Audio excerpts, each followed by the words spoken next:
За Баян хонгорлолтой хамтдаа үзэгчид та бүхнийхээ өнөөдрийн амар амгалан айлтхан хүргэж байна. Баян хонгорлолтой та бүхэндээ нэрийн хувцас нэвтрүүлгийнхаа шинэхэн дугаарыг өргөн барьж байна. Тэгэхээр Баян хонгор ангийнхаа шилдэг өнгө төлөөлөл нь болж авч байгаа. Бас шилдэг залуусыгаа энэ хүн нэвтрүүлэгт онцлон оруулж байгаа. За өнөөдрийн нэвтрүүлэгт Баян хонгор ангийн худалдааны үндэсний дээд сургуулийн захирал оюун дэлхэрийг нэвтрүүлэгтээ урьж оролцуулж байна.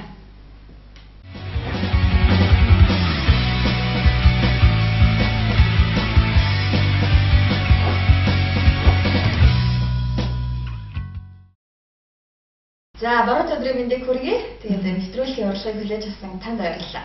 За баярлалаа. Энэ сайхан өдөр энэ нэвтрүүлэгт урьж оролцож байгаа та бүхэнд баярлалаа. За телевиз үзэгчдээ бас энэ сайхан зуны дэлгэр цагийн бороо өдрийн мэндийг би бас хүргье. За баярлалаа. За энэ миний нэрийн хувцас. За баярлалаа. Баян аймгийн худалдааны үндэсний дээд сургуулийн захирал доктор хамтд профессор Ташхомбын оюун дэлгэр. За худалдааны үндэсний дээд сургуулийн хэд онд байгуулсан бэлээ тань? 2002 онд манай сургууль байгуулагдчихлаа. За би бол худалдаа үйлдвэрлэлийн дээд сургууль гэдэг Улаанбаатар хотод байдаг сургуулийн маркетингийн техникийн багшаар ажиллаж байсан. Тэр үед бол бас ингэж сургууль байгуулж ахлана гэж ерөөсөө төсөөл өчгөө явж байлаа. Сургуулаа төгсөөд бас сэтгхийлэн суралцсных, за олон нийтийн ажилдаа сэтгтээ оролцдог гэдэг үзүүлэлт нь минийхээс өндөр байсан гэж манай багш хэлжсэн. Тэгээд энэ үзүүлэлтүүдийн дагуу техникдээ багшаар үлдээчээ гэсэн урилга хүлээж аваад би нэг 5 жил багшлаад байж ирсэн байна. Тэгээд тэр жилийг их онцлмоор Баян хонгортой холбоотой жил болж исэн доо. Баян хонгор аймагт бөөний худалдааны сүлжээ гээд тендер зарлагдчихсэн. Тэгээд нэг төв нь Баян хонгор аймагт гээд тэн дээр би Тэнгэр бөөний худалдааны төвийн тендерийн материалыг бүрдүүлж гол зөвлөхөр нь ажиллаад тэгээ Баян хонгор аймагт шалгарч Тэнгэр бөөний худалдааны төв байгуулагдчихлаа. Тэгээд тендерийн үзүүлэлт маань маш сайн байсан. Тэр ажил дуусаад их урам зоригтой ирч хүчтэй байж тал эх жилийн жилээс манайх анхны салбар сургуулаа Баян хонгор аймагт байгуулнаа.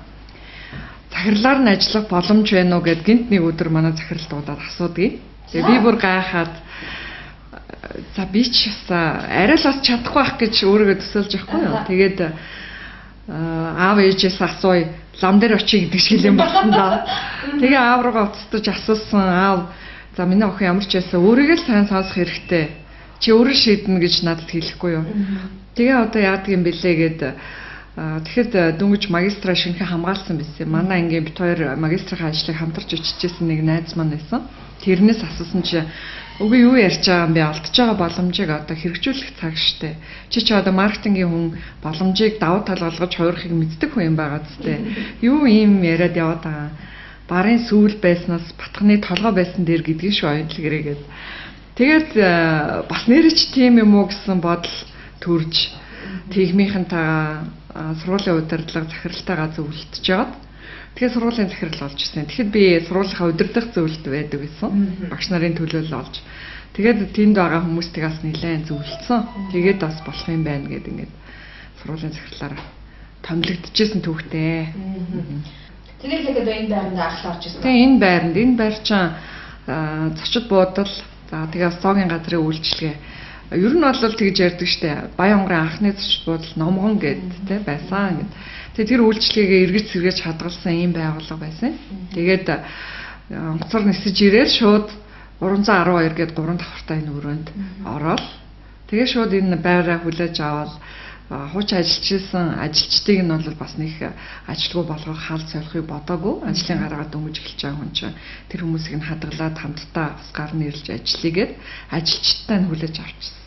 За мэдээж тэгээд дээд сургуулийн салбарыг, их сургуулийн салбарыг тэгээд орон нутагтаа авчирж байгаа юм чи мэрэгжлийн нэг чадварлаг багш нараар бас хүрээгээд хэлж одоо хамтарч ажилласан байгаа хэл та. Тэгэхээр зэрэг хаанаа ямар хүмүүст та саналаа тавьчих. Ер нь бол одоо ч гэсэн хүний нөөцийн бодлого бол айгүй хүнд хэцүү бодлого юм билээ шүү дээ. Бид нар бол хүн шил сонгож авдаггүй, хүнийг бас дүгнэж үзээгүй юм байсан. За тэр ажлыг хийдгүү хүмүүс ч ер нь бол захирлын амархан ажил гэж бодогддог байж магадгүй. Тэгээд эхний удаа бол бас энэ ажиллах хүчний асуудал үнэхээр хэцүү асуудал болж надад тулгарсан. Тэгээд би энэ асуудлыг яаж шийдэх вэ гэд хариулт нь бол бүх мэрэгжлийн багш нарыг шинээр аавна гэдэг бол ерөөсөө боломжгүй хариулт олж хувирсан л да. Тэгээ тийм учраас нэгэнт одоо тэр том сургуулийн салбар сургууль байгуулж байгаагийнх тэднийхээ хүчийг авах зүйтэй гэж үзээд цөөхөн багш үндсэн багшаар аваад тэгээд төв сургуулийнхаа багш нарыг авчирч хичээл заалгадаг зочин багш олонтой байсан. Тэгээд аажмаар төгсөгчдөөсөө за мөн энэ орон нутгийн шилдэг болгосон хүчнүүд хаана байна эргэлхийлж авсаар агаад одоо бол бид нэр үндсэн багш нартай ингээ үйл ажиллагаа явуулж байна. Хамгийн анхлаад хэдэн их хичээл хүлээж авч анхны хэлэлт энэ мэрэгжил сургалт үйлдвэрлэлийн төв дээр болж исэн юм аа. Тэгээд би намайг эхлээд ирээд энгийн хувцастай явж чаар хүмүүс ерөөсө тоодгүйсэн. Яаж ч юм бэ тэр үед залуу байснах ч юм уу ингээ майк өмсөд тэгээ халуулсан байсан надад санагддаг. Шорт өмсөд, сандал өмсөд ингээ тэгээ чөлөөтэй аягүй ингээ явахыг би бол өөрөө надад их айтайхан тэр нэг их айтайхан санагддаг. Тэгээ ингээ явахаар хүмүүс ерөөсө тоодгүй намайг бүр ингэж сонин харцаар дээрээс нь доош нь ингэж хараад тэгдэвсэн. Тэгэл мэрэгжил сургалт үйлдвэрлэлийн төвийн анхны хэлэлтэн дээр очихдоо учиргүй ингээл алтны хувцаслал төв царай гаргаад ингээл очижсэн санагддаг. Тэгээд нөгөө захирлан чи юм уу гэж хүмүүс ингээл тэгээд хүмүүстэй боловсруулалтынхаа орон нутгийн удирдлагуудтайгаа тэгж илүү сайн танилцсан. Сайхан цэцэгч гэхэд яг боловсрол хариуцсан засаг даргын тамийн газрын ажилтан мэрэгчлэн байсан баа. Тэгээд хамтарч ажиллаад мессүүдээр илтээ нэг 10 л хүүхэд дөнгөж авч ирсэн шүү дээ. Дөнгөжийн сургууль сурталчилгаа юм уу ч гэсэн аюу сайн хийж чадаагүй байсан. 5 сард л магадгүй шийдвэр нь яг бүрэн гүйцэд байгуулаа гэж гарсан юм шиг байгаа. Тэгэл 6 сард би ч амралтаа авангаа шууд энэ ч давхад ирсэн юм чи. Тэгээ шууд эзэлтэн дээр орох болсон. Тэгээд бас л орон нутгийн телевизүүдтэй хамтарч ажиллаад эзэлтийн шалгалт дуусангууд гүйж очиад телевизээр очиж яриа өгөөл хот руу яриад манайх ч тэгэхэд волейбол, сагсаар, спортоор илүү лигт ялангуяа сагсаар бол лиг тоглодог алдартай залуучуудыг татгууц байсан. Тэгээд тэднийхээ зургийг авчираад үзүүлээл ингээл илсээрээ гэд байнга өөр хүмүүс ахгүй ганцаараа байнга манай сургуульд илсээрээ гэд телевизээр орой олон гардаг байлаа. Анхны юм гэдэг мэдээж тэгээд их үнцэнтэй бас их тийм дурсамжтай байгаа л та. Тэгээд одооны өндөрлөгөөс гэдэг харахад тухайн үеийн аргачлалаа байгуулж байсан үе хоёрын хооронд асар их ялгаатай зүйл байгаа. Тийм ялгаатай.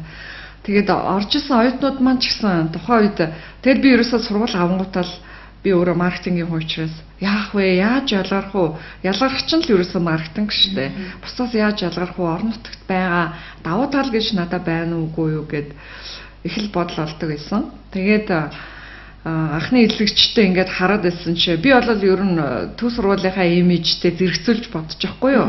Лигт ингээд нэртэй тамирчтай байвал гоё яадаг да манай сургууль тийм гэл ингээд гэтэл айгүй ингээд би жижиг биетэй хүүхдүүд эзэлж ирсэн яг анхны эзэгчд.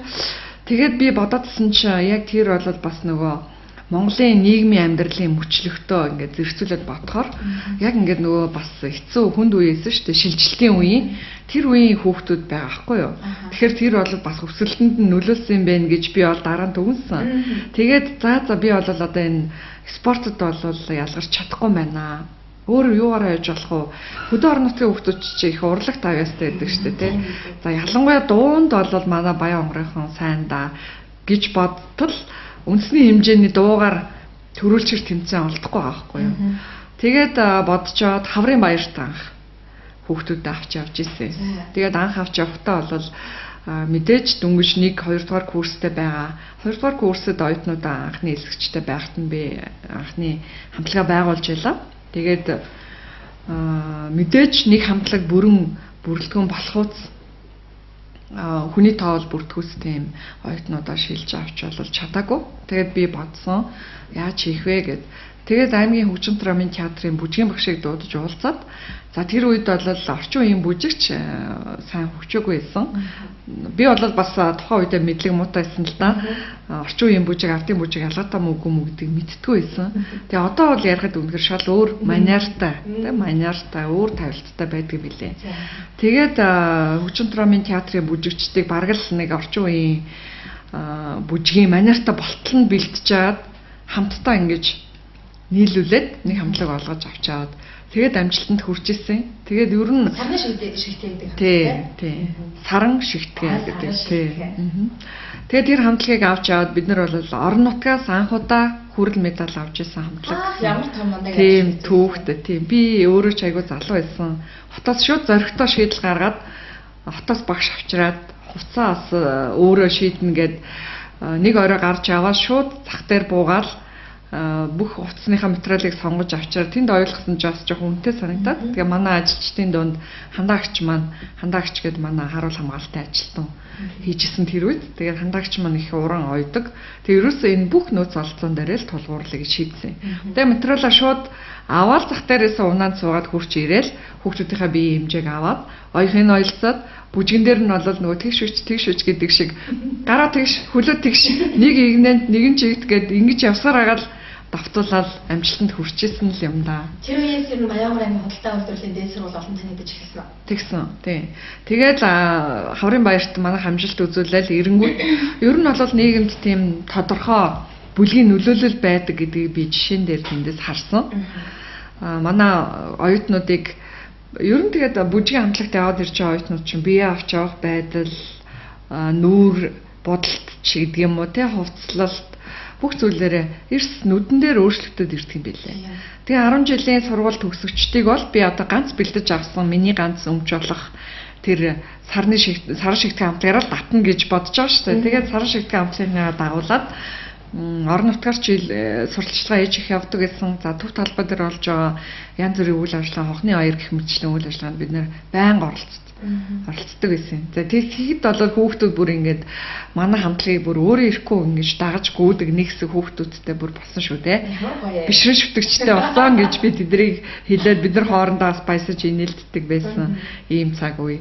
Их дурсамжтай их гоё санагддаг. Орон нутгийн ихтэй сургууль бий болсны одоо даваа талууд бол зөндөө маа. Та зүгээр тодорхойлж яриач. Тийм одоо яг саяхан ярьж байгаа жишээ байна те. Нийгмийн хүчин зүйл гэж. Залуучууд ийм байх хэрэгтэй юм байна гэж үлгэр авах тий дуурал авах хүмүүсийг ингэж харж өснө гэдэг бол одоо бас өсвөр үеийнхэнд ирээдүйн хүүхдүүдэд бол маш чухал ач холбогдолтой байсан гэж би бодож байгаа. Тэгээ олон хүүхдүүд нэг хэсэг бид нэр лицей сургуулиас байгуулж ерөнхий боловсролын сургууль дээр хүчээ үзчихсэн. Тэнд орж байгаа хүүхдүүдийн ихэнх нь бүжигт сонирхолтой. Тэгээ бүжиглэх юмсан гэсэн өсөл мөрөөдөлтэй хүүхдүүд орж ирж исэн. Ингээд энэ залуу хүүхдүүд мөрөөдөлтэй байна гэдэг бол хамгийн чухал гэж би боддгийн.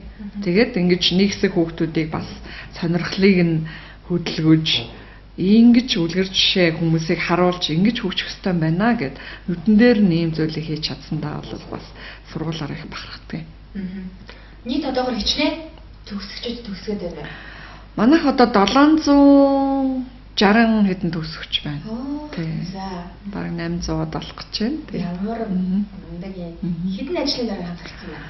Манайх энэ ихтэй сургуулиудын ажлын байрны үзүүлэлтийг аваад үзэхээр хамгийн өндөр гардаг штэ. 76% нь ажлын байртай гэд. Тийм. Тэгээ энэ ажлын байран дээр би бас нэг жишээ ярих их дуртай байдгийн. Манайх бол эдийн засгийн чиглэлийн мэргэжлүүдийг бэлддэг. За орон нутагт Баянгар аймгаас ихэнх хэллэгчт нь байдаг. За тэгээ орон нутагт байгаа банк гэх мэтчлэн ажиллах боломжтой бүх салбаруудад ихэнх нь манай төгсөгчд одоо бол байгаа. Тэгээ яг хөө мэдээж ажлын байр бол хязгаарлагдмал те бид нар одоо нийлүүлэлт жил ирэх тусам нэмэгдэж байгаа юм байна. А энэ үед бол мэдээж зарим хүмүүст нь бол ажлын байр хангалтгүй байх юм тохиолдол байдаг.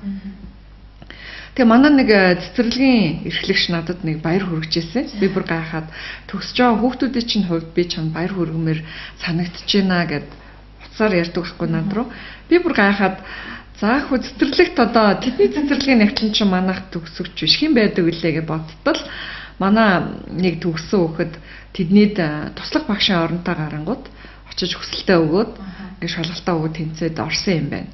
Тэгээд эдийн засгийн мэргэжлийн хүн тэр хүүхдтэй харьцах, хүүхдийг асарч хамгаалах энэ ажлыг үнэхээр сайн хийсний зэрэгцээ олон нийтийн талбай гэж ярьдаг те коридорын цэвэрлэгээ за тэгээ хөлийн алчуур энэ төр дээр бол маш их анхаарал тавьдаг хүүхдээсэн. Тэр хүүхд өөрөө тэр хөлийн алчуурыг очиод угаагаал тавьчихдаг. Тэгээд туслах багш өөрийнхөө багшийн үндсэн багшийн халаадыг хамт ижил угаагаад тавьчдаг гэх мэтчлэн ийм ажилд аюу сайн байсан гэдэг. гэдэг. Тийм аюу зүг сэтгэлтэй хөвгтүүд. Тийм бид нар бол анх эзлэгч давхтаа үнэхээр амар өндөр ур чадвартай өндөр оноотой хүүхдүүд авсан гэж хэлэхгүй л дээ.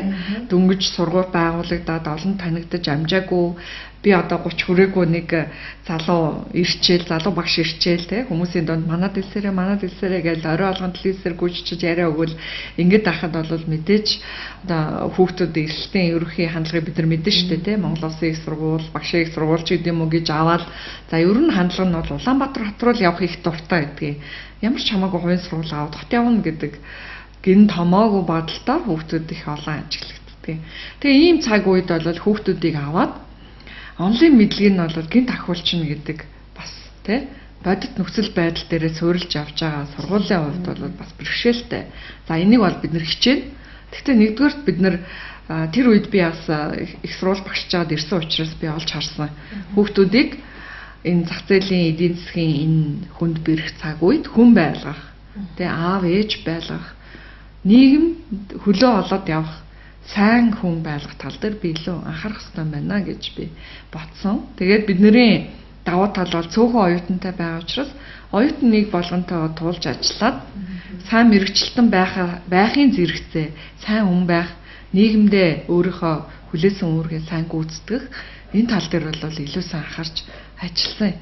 Тэгээд одоо ч манай оюутнууд хариу нэхээгүй тус сайн сэтгэлийн үр суулгах аян гэх мэтлэн ийм ажлуудыг бол маш сайн хийдэг. Энэ дээр маш сайн сэтгэл гаргаж ажилладаг. Тэгээ энэгээр ч бас нийгэмд илүү сайн явж болж байна гэдэг би энэ жишээг оюутнуудад ч гэсэн олон ярьж байгаа. За өнөөдөр ч гэсэн олон нийтэд хүрээсэй гэсэндээ бас энэ жишээг ярихыг хүсээд ингэ ярьж байгаамаа. Мэргэжлийн багш нарын хувьд ямар одоо цолтой бай. За бид хэд одоо эхний ээлжинд бол сургууль хөлдөөрөө босох, биеэ даах чадвартай болох тал дээр илүү их анхаарч ажиллаж байсан бол одоо 20 дахь 10 жил дээр бид нар багш нараа илүү чадварлаг болгох, гадаад дотоодд сурах тал дээр илүү анхаарч ажиллаж байна. За багш нар маань бол одоо бүгд магистр цолтой байгаа. За докторантурт бас илсээд суралцаж явж байгаа ийм цаг үе байна да. Та ер нь багаас их сурлах сайтай хөхтэй юу? Сайтай хөхтэйсэн. Би багасаа ангийн дарга, бүлгийн зөвлөлийн дарга, сурагчийн зөвлөлийн дарга гэдэг энэ дарга нарыг бүгдийг хийчихсэн. Одоо нөгөө манай мөх чаргал байгаа штэ. Хүрээ марлын мөх чаргал гэдэг, дондын мөх чаргал гэдэг. Мөх чаргал бид хоёр хэсэг хугацаанд бөмбөр суманд хамт сурч ирсэн. Тэгээ нэг ширээнд суудаг гэсэн. Тэгээд мөх чаргал намайг одоо таарлахаараа хөш ангийн дарга сайн уу?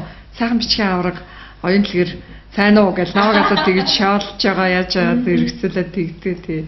Тэгээ би бол их төвтэй хөөхтэй. Гэр бүлийн хүмүүжил ер нь таны юм итгэвчтэй байхад нөлөөлсөн таны аав бол багш шүү. Тэгсэн гэж би боддог. Аав маань багш тэгээд пионер удирдагч байсан юм бөмбөр суманд. Тэгээд аавынхаа хийж байгаа ажлыг хараад илүү тэр олон нийтийн ажилд орохыг дур сонирхолтой болсон байх гэж би бол боддог.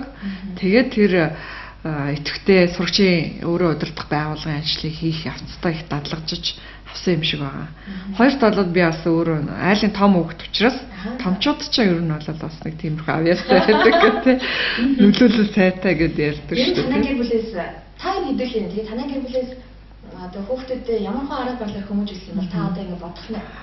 Одоо бодож байхад бид нэр их л олуулаа 6 хүүхэдтэй айлын том охин юм байгаа би. Тэгээд сумын төвийн хүүхдүүд ч юм бол хийх ажил ихтэй. Тэгээ аав ээж маань бас тэгэхэд их завгүй байдаг гэсэн. За аавын багш байх. За тэгээ багшийн хандлага бол мэдээж биднэрт нөлөөлсөн. Айгүйх юмнуудыг бичиж зурах дадлыг биднэрт их олгосон санагдсан. Тэргээ их хөгжилтэй маягаар олгодог гэсэн аав. Тэгээд ингээд дөнгөж сургуульд орохын өмнөхөн гарын нөгөө дадал олох гээд ингээд 2 цэг энтер зурдаг шүү дээ тий. За энэ бол хамрын нүх гэдэг. Тэгээ бид нар чи хамрын нүх гэж инээ зурсараа хуудас дүүрэн хамрын нүх гэж биччихдэг ингээд ийм байсан гэх мэтчлэн. Тэгээд бид нар бас хөгжим энтерт аягүй сонирхолтой. Аав тэгээд биднийг ингээд удаад ажил хийхгүй удаад ахаар за оюунаа бол одоо ингэж ингээд нэг утас татаад гэж ингэдэг те гихмчлээ ингээд тиймэрхүү арга барилуудаар биднийг их сургаж ирсэн юм шиг. Тэгээд шүн ингээд гутлаа өмдөө тайлаад ихэхгүй ингээд орхио унтчих юм бол өглөө осонгууд аав шүнжэнгөө энэгээр нэг хоёр холгоно хэрэлдээлгүйгээд байлаа. яасан гэдгсэн шиг ноёнагийн өмдөнд би орон чи орчлоо би орчлоо гэд хэрэлдээл тэгэл чиний өмдний хоёр нөхөр ороод гараад шүнжэнгөө бидрийг унтуулсангүй чи мдэггүй юу гэх. Гөө мдэггүй шүү дээ. Тэгээ маргааш нь хулганаас өвтлээ ягаад өмдөө маш сайхан жимт хийвч тавиад хондог гэвчсэн. Ийм арга барилуудыг хэрэгжилж ийм байсан. хоёр арга барилуудыг та одоо ажил хэрэг дээр нэлээд нэвтрүүлсэн байна та. Тийм, ер нь бол бас би нэг хүмүүсийг шууд загнаад ингээд одоо дарамтлаач дарангуул гэж ярьдаг те ажлын баримтлах дарамт үзүүлэхгүй байхыг хичээдгийн. Аль болохоор ингээд тойроо замаар хийлэх, тоглоом маягаар ч юм уу те хилээд ингээд анхааруулад явах гэх мэтлээ ингээд явахыг л хичээдэг шүү дээ.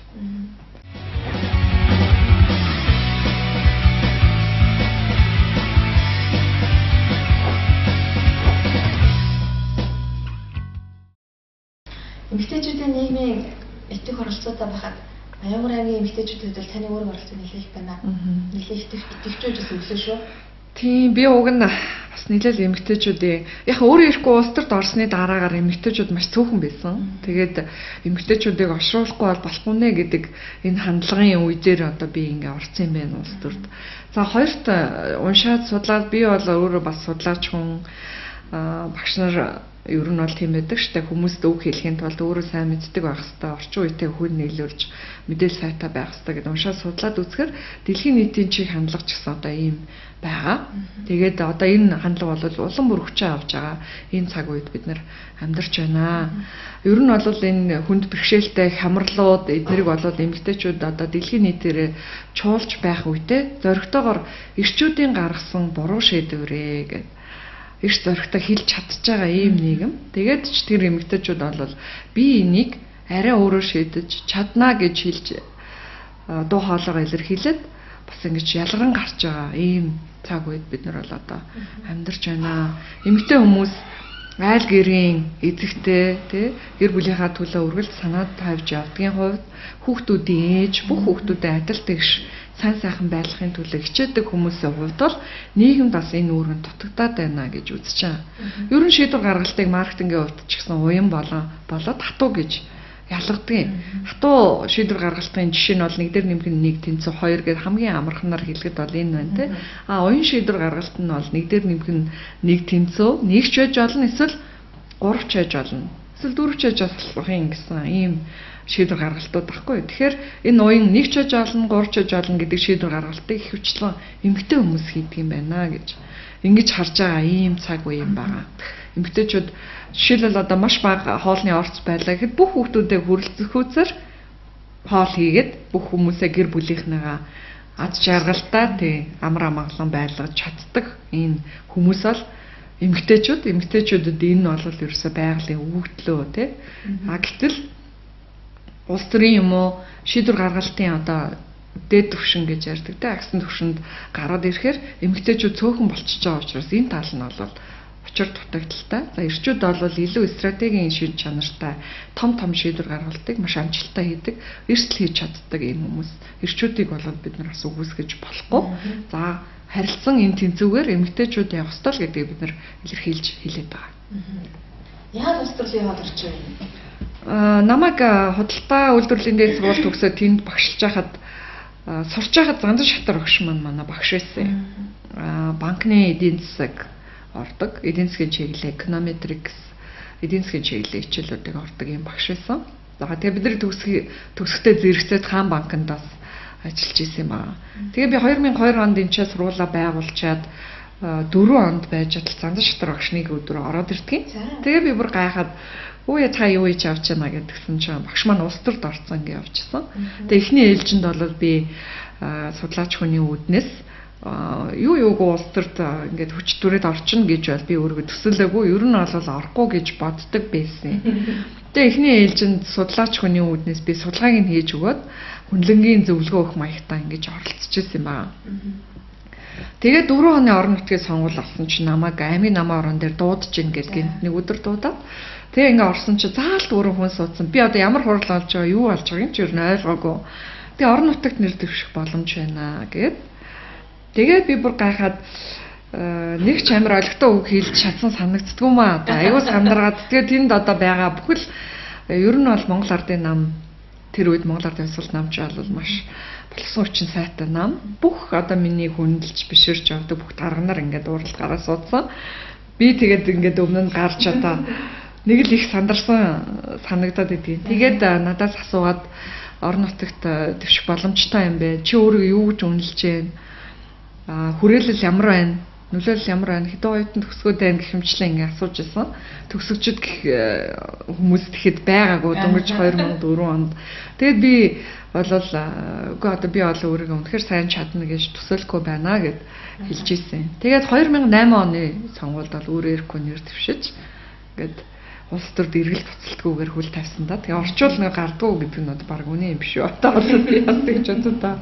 Тэгвэл яг мэдээж маркетингийн хүний хувьд төгсгөл эхлэл төгсгөлөө бас харж ерөөхдөө бас бодож ингэж явж байгаа. Тэгээ одоо бид хэд бол ямар ч байсан улс төр дээд хүчин авал тэр үед орж ирсэн залуучуудыг би бас мэддгийн Батбаяр бид хоёрлаа ямар ч байсан шинээр ороод олон асуултанд хариулах гал их сандарч ирсэн л хоёртоо. Тэгээ одоо бид хэд бол эд улс төрд ороод бас туршлагачаад ингэж явж байна.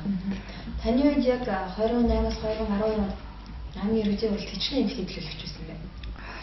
За тэгэхэд 4 эмэгтэй төлөөлөгч. Ер нь гар бие сэтгэл нийлж ажилладаг байсан. Тий. Эхэндээ бол бид нэр гуруула байсан. Тэгээд дараа нь хорсор эмч нөхөн сонгуулиар орж ирээд ингээд 4 эмэгтэй төлөөлөгч болж исэн.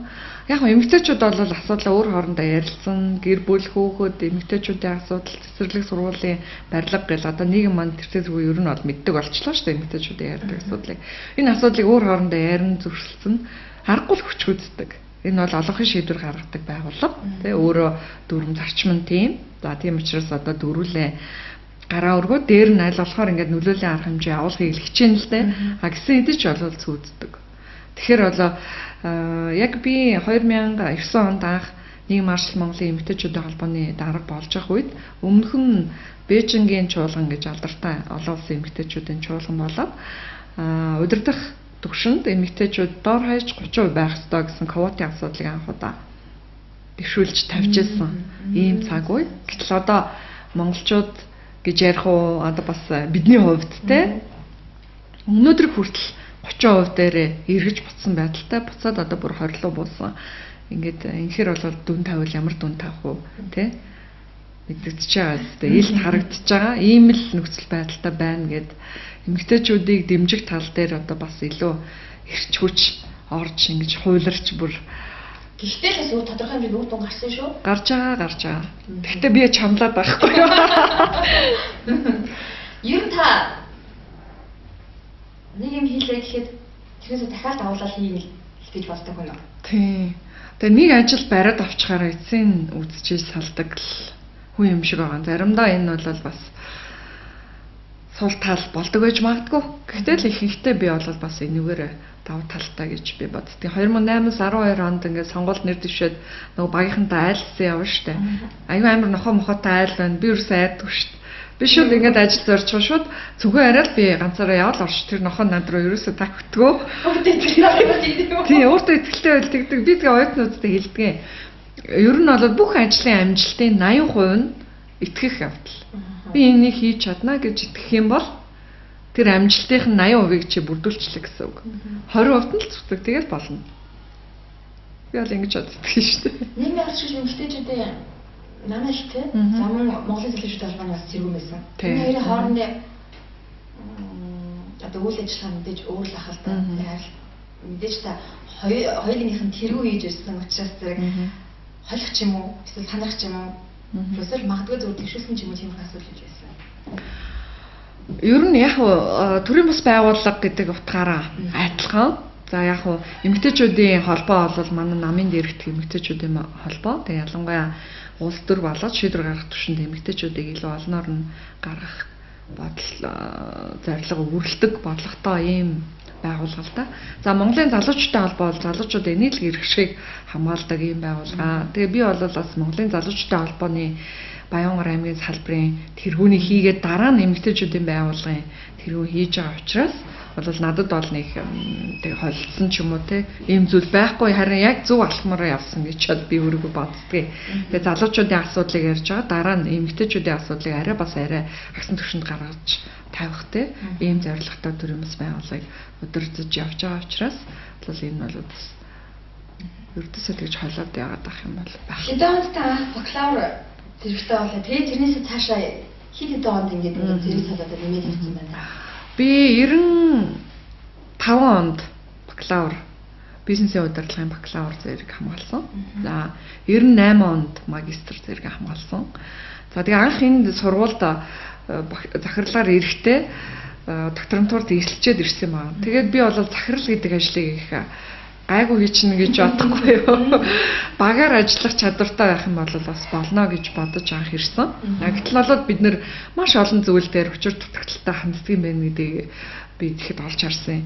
Жишээлбэл одоо сургуулаа байгуулчаад гаднаас ингээл хаалга нь маш гоё баймаар байна. Манай төв сургуулийн хаалга ямар үлээ гэж бодсон чи бүр нэг л төсөөлөгдөж өгөхгүй. Ямар ч байсан хаалгатай гэдгийг л мэддэг байгаа байхгүй юу. Хаалганых нь бариул ямар үлээ гэж бодсон чи би бас олохгүй. Ямар айлаг. Тэгэл би бүр бүх юмыг эмгтэн хүн учраас ч тийм юм уу ингээд гоё цогц байлгах юмсан гэж хүсэж мөрөөдөж хаалганыхаа бариул дээр ч гэсэн дизайныг анхаарч ангиудын хаалган дээр ч гэсэн дизайныг анхаарч тэгээд ийм ташуу маягтай тий. Гэтэ бол ийм ихцгэн зураас биш бас ийм жоохон бас хэлбэр оруулсан ийм цонх мохтой байх хэрэгтэй гэх мэтлэн байдаг л нэг юм биш арай өөр шийдэл бас хийя гэх. Тэгээд энэ өрөөнийхөө авчир энтриг бол ийм авчир ховор байхад би өөрөө явж ингээд сонгож ирсэн байгаа. Тэгээд санал ширээ ингээд бүх юмныхаа дизайнаар илүү их анхаарал. Тэгээд тэр ямар айлаа энэ ямар айлаа гэж бодохоор хүн чинь ерөөсөө анзаардгүй тийм бид юм билээ. Тэгээд энэ аж ахуйн ажил тэгээд жижиг байгууллага хэдий ч байгууллагыг анх байгуулад хүл дээр нь босгоод тэгээд ингээд хөгжлийн доктортой төвшөнд нь очтол бол удирдагч хүний үүргээр л үнэхээр чухал үнэхээр завгүй байдаг юм билээ. Тэгээ одоо би бол бас ингэж хамгаалалт хийх маш олон эрдэмтгэлгээ судалгааны ажиллаа олон улсын хэмжээнд гаргах юм том зорилготой байсан хэдий ч одоо бас тэр зорилгоо төдийлөн сайн биелүүлж чадахгүй л ингээд яваад байгаа. Тэгээ одоо сургууль маань одоо бас нэг хэсэг айтайхан докторчод ирлээ гэтэл бас цаг үеийн шуурганд бас хүний амьдралын мөчлөг, барааны амьдралын мөчлөг гэдээ байдаг гэдэг шиг унаасаад явна гэдэг шиг бас нэг цаг үед бас юм хүндрэлтэй цаг үе биднэрт бас тохиолсон. 2 жил одоо яамнаас шийдвэр гаргаад манай эсэлтийг зогсоосон. Тэгээ бид нар бол бас төгсөгчдийнхээ эрх ашигыг хамгаалж ар гэрийнх нь бас дуу хоолойг илэрхийлж энд ажиллаж байгаа ажилчдынхаа бас эрх ашигыг хамгаалж бас нэлээд их хэцүү тэмцэлд цагдаа, шүүх, хайлтгалтай тэмцэх газар гэдэг олон газруудаар бас явж ингээд энэ алхмуудыг туулсныг сургууль маань эргэж хилэлт аваад ингээд худалдааны үндэсний дээд сургууль нэртэйгээр ингээд үйл ажиллагаа явуулж байгаа.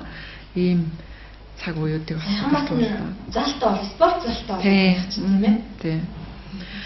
Спорт зал ер нь залуучуудын сургах, хүмүүжүүлэх ажил хийдэг гэсэн утгаараа залуучуудын байх орчныг бүрдүүлэх заашгүй шаардлага байна. Тэгээд юуны төрөнд бид нар бас нэг спорт заалтаа болъё гэдэг спорт зал зориглож ингээд барьсан.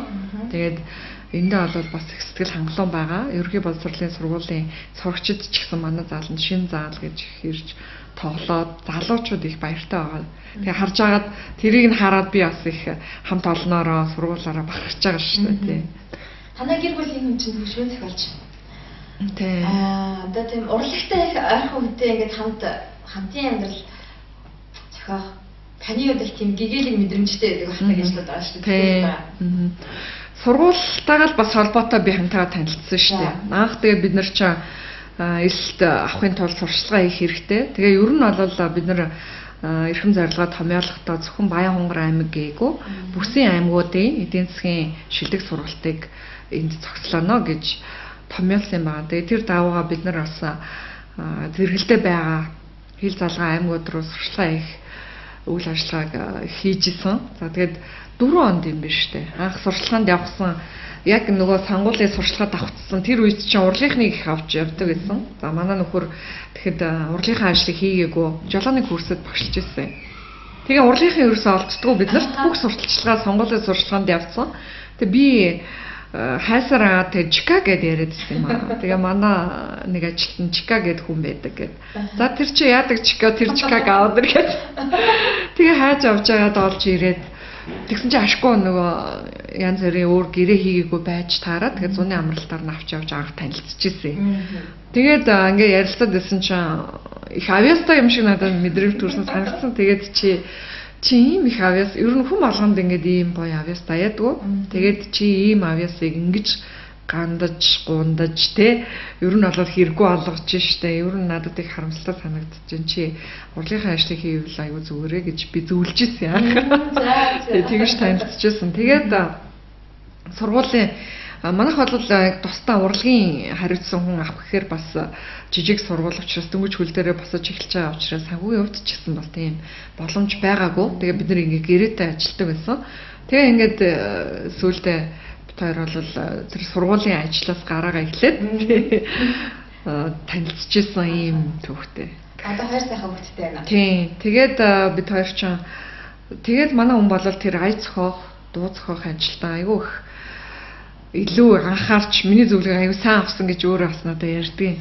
Тийм. Тийм баг шүү. Одоо сүүлийн үед ингээд дандаа ч хахаа хүчмлээс бас иддэг шүү. Тийм. Тэгээд баг хүүгээ төрөнгүүд нутгийн сураг гэд энэ дог зохиосон. Тэр жил 100 жоохон бороо хураа ордгоо.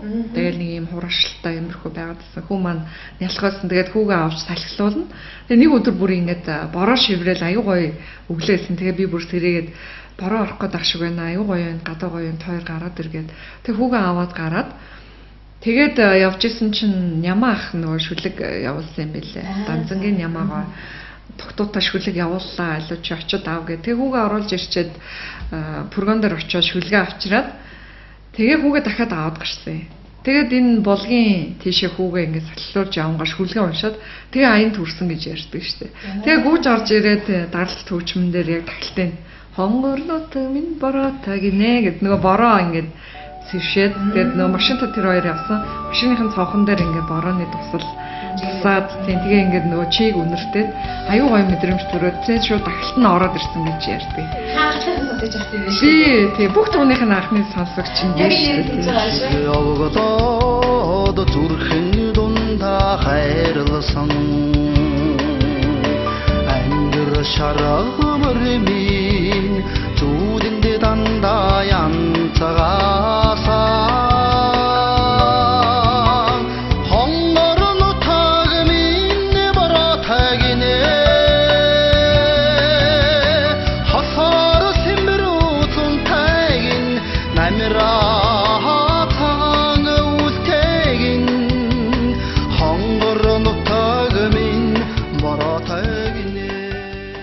бид хоёр ч ийм жижигхэн хоёр өрөөнд эхлээд амьдарч ирсэн. Тэгээд хаалга хаачаал цаатлын өрөөнд байнга дуу үйлдвэрлэгдэл наан би сэрэл хүүгээ хүүлээл ингээл дуугийн сонсоод ингээл байдаг. Тийм хоёр тоо. Ханыхаа дөрөвдөө сангийн дуртай дуу ямар таа? Би надад зориулж дуу зохиосон шүү дээ. Юу баялаад өгчөөс. Тий. Хин баасан дорж Төмөн жаргал хоёр маань дуулсан. За тэр хоёр маань бид хэд бас их гоё гэр бүлийн найзууд байж байгаа. Тэгээ тэр хоёр маань тэрийг дуулж ирсэн. Инээхэд чин жаргал туярдаг шүү хаймээ инхрийн цэцэгсийг алтанхан дэлбэмэ. Алтан дэлбэн биш үү те? Алтан хэсэг юм да. Тэгээ би бас хурал энэ төр байхдаа тэднэрт тэгж гайхалдаг байсан.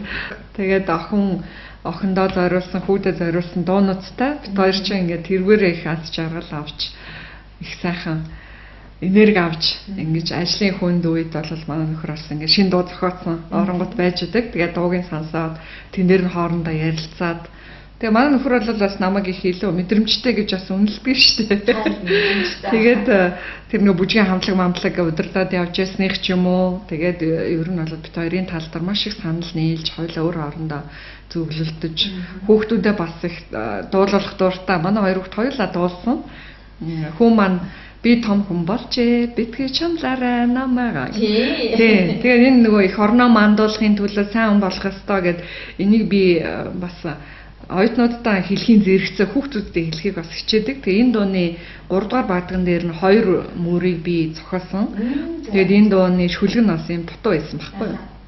Тэгээ хооланд орох гэдэг дууны сүүлчийн баатгийнх нь 2 мөр ингээд дутуу байгаад байдаг. Тэгээд сайхан орноо мандуулна. Тэгээд тэр үгийг нь бол би хийгээд тий. Тэгээд намаа битгий чамлаараа гэсэн юм утгатай 6 настай 1-р ангид орж байгаа хүүхдтэй доо. Тэгээд энэ доо нэг клип нас танад лээс байгаа хта би том хүн болжээ гэдэг.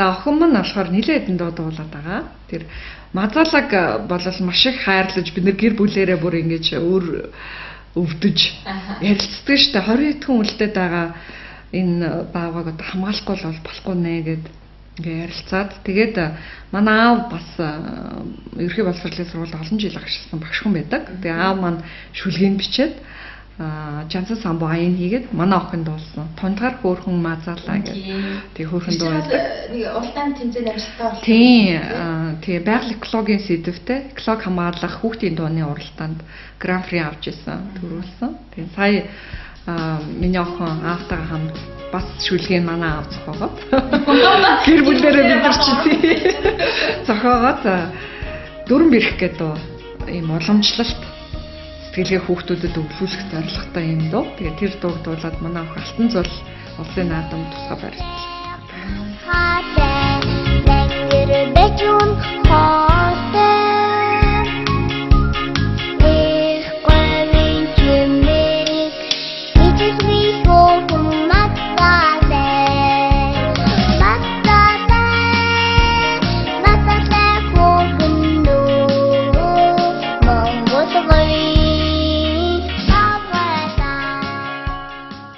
Хэмчлэн ингээд тэр эдийн амжилтаар бахархаал ирч хүч аваад ингээд явж байна да.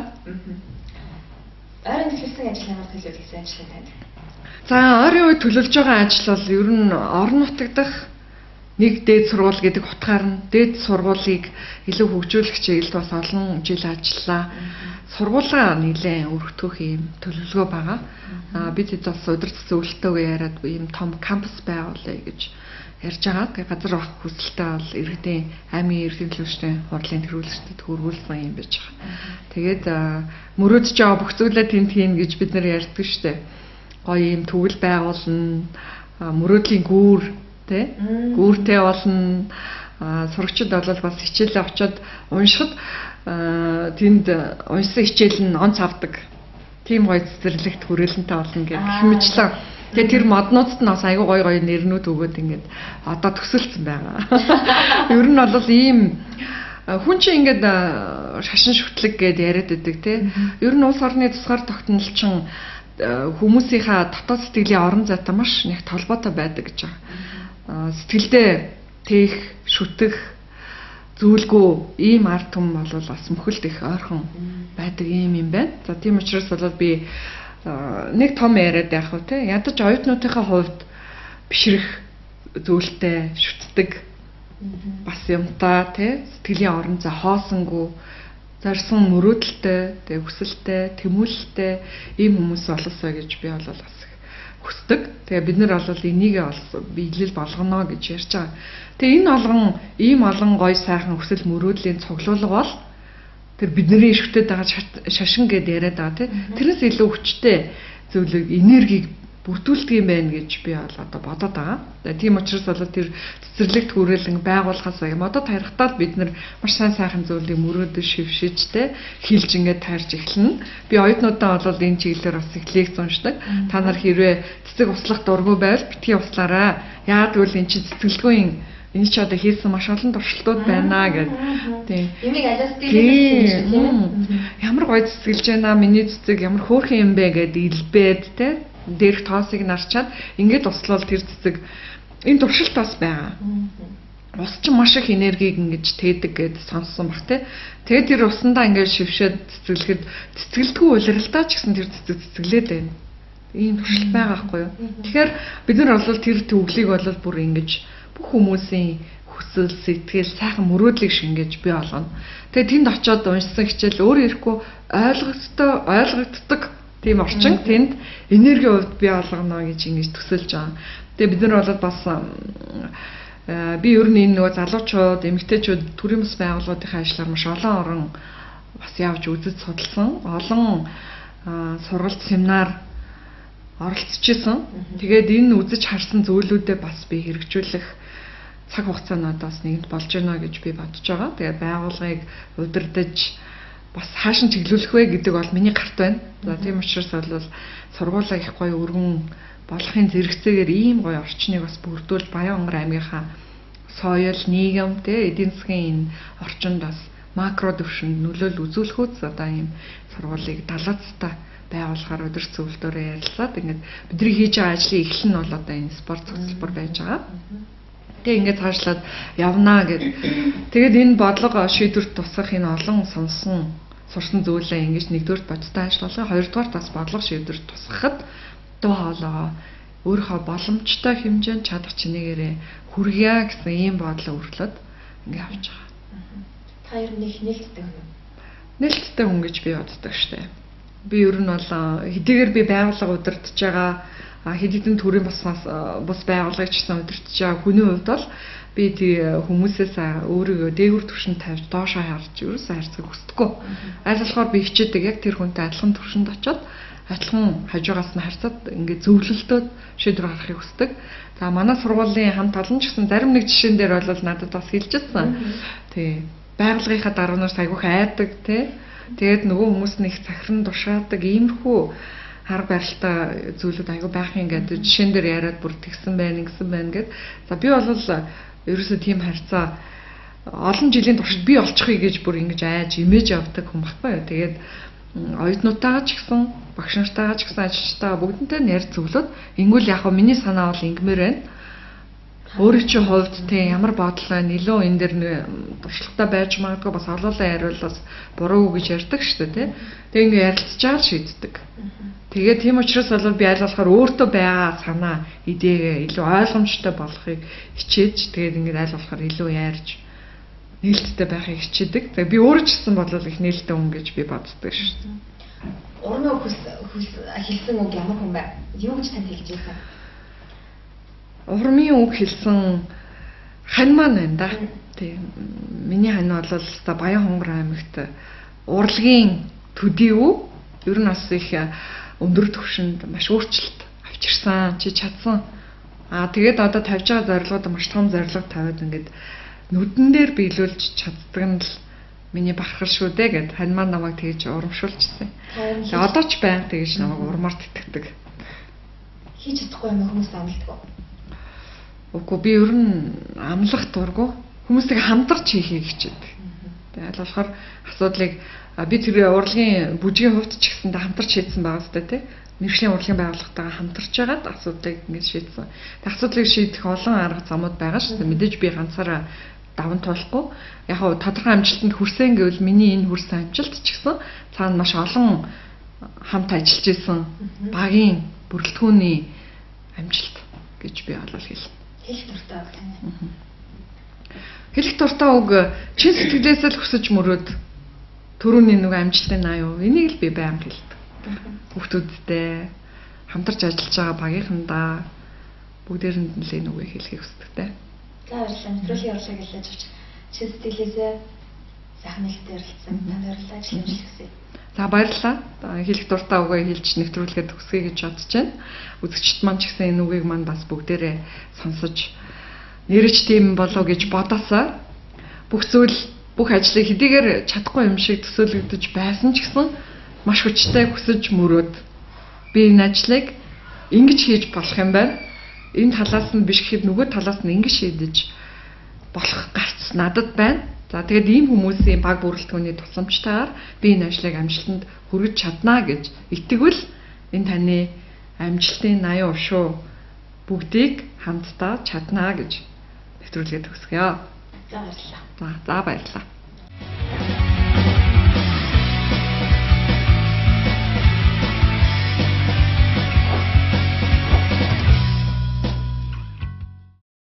Миний нэрийн утсал орон нутагт Эрдэнэ боловсролыг дэлгэрүүлэн түгээгч оюуны гэрэл цацруулсан худалдааны үндэсний дээд сургууль минь.